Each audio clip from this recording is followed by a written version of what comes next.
cyberspace specialist, and of course, the author of her new book, The Undoing Fall of the First Net. Maria, rumor has it that you were once a net runner. Is that right? Well, is it true? Oh, and there it is, folks. Now, the question is, Maria, do you still go to cyberspace? No. Promised myself I'd never set foot in there again. And why's that? Because I don't want to fry my brain to a crisp. Cyberspace was never safe to begin with. But after Rach Bartmoss unleashed rabbits, the place turned into a hellscape overnight. Hell? As in lakes of fire and demons poking you with pitchforks? No. I'm talking about malware that can flatline you in a matter of nanoseconds. AIs that creep into your brain via your connection. Data vortexes that would make a sane person lose their mind. Sounds spooky, but someone must still be in there, right?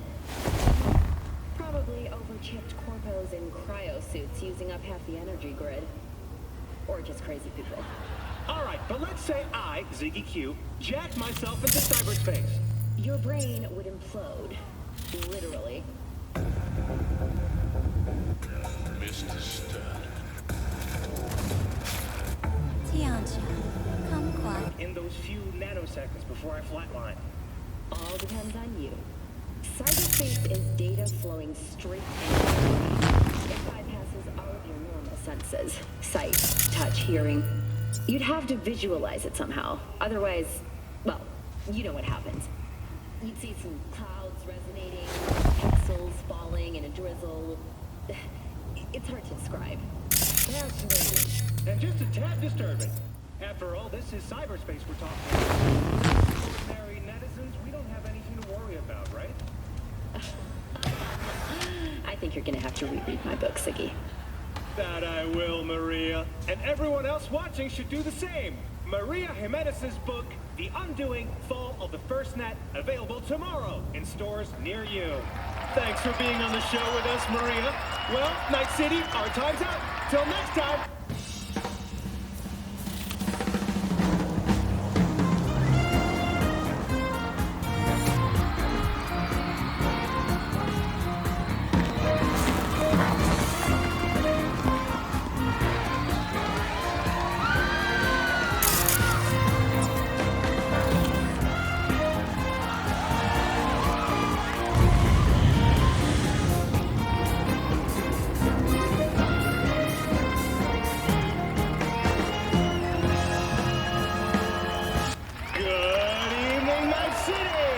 Joining us tonight is a doctor specializing in psychiatry and cybernetics. Spoiler alert, he's a smart guy. Please welcome Ivan Guerrero.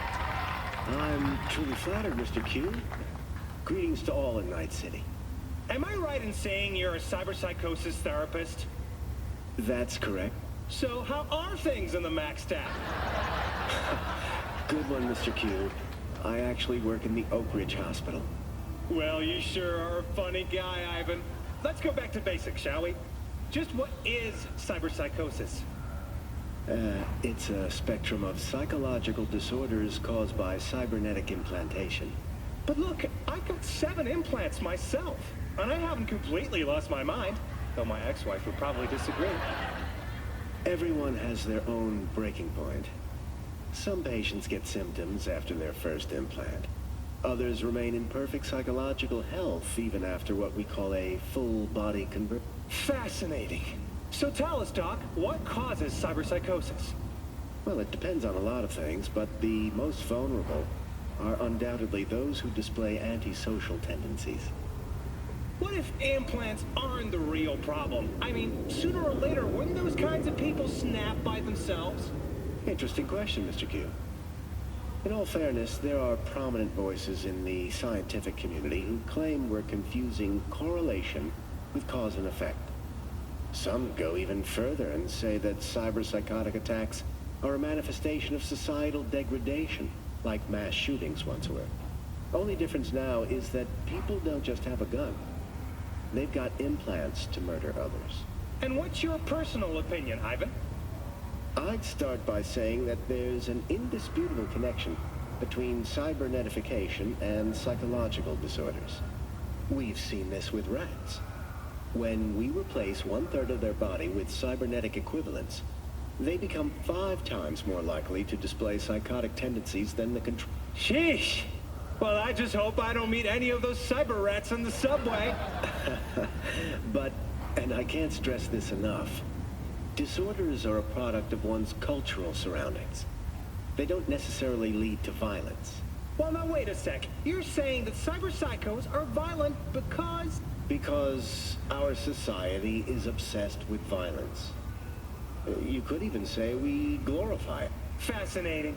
Now, Ivan, let's say I've got a few implants and I'm worried I'm starting to feel some symptoms. What should I do? Well, the good news is that a treatment exists, and so far it's effective. We call it brain dance neuro reintegration. Over a few dozen sessions, we subject a patient's cortical nodes to intense stimuli, recovering positive attributes like obedience, docility, sociability. Just say it, Doc. You're giving them shots. I beg your pardon? That's not what I said. You're putting words in my mouth. Is that so? Well, our next guest, Joyce Wright, wants to give you a piece of her mind, about this so-called therapy. We're about to get mental, folks, right after this short break.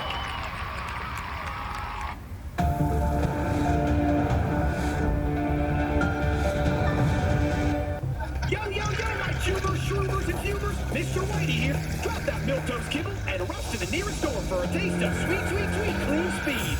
Cause life is too short to be slow.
What up, Night City? Bet you're all still reeling from that botched All Foods robbery over in Watson.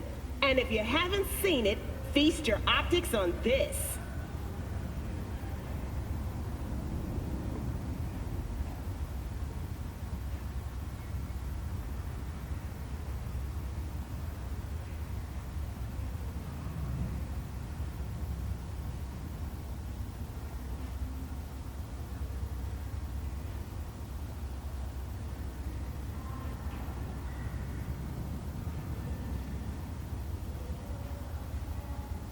The moves on this girl, swoosh, swoosh, slicing them up like sashimi.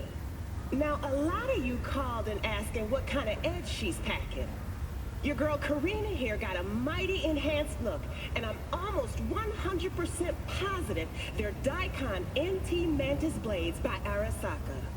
Perfect for those who put personal safety first. Not to mention discreet, too. Look. We all know Arasaka chips all its employees mid-level and up with these bad boys. They even throw in their high-sensitivity automatic defense reflexes for good measure. But you don't need to be some blue-chipped corpo to flash this kind of tech. The Daikon NT Mantis blades are available for every ordinary night citizen, long as they got deep pockets. Thanks for tuning in today, my chums, and remember to keep on chipping in.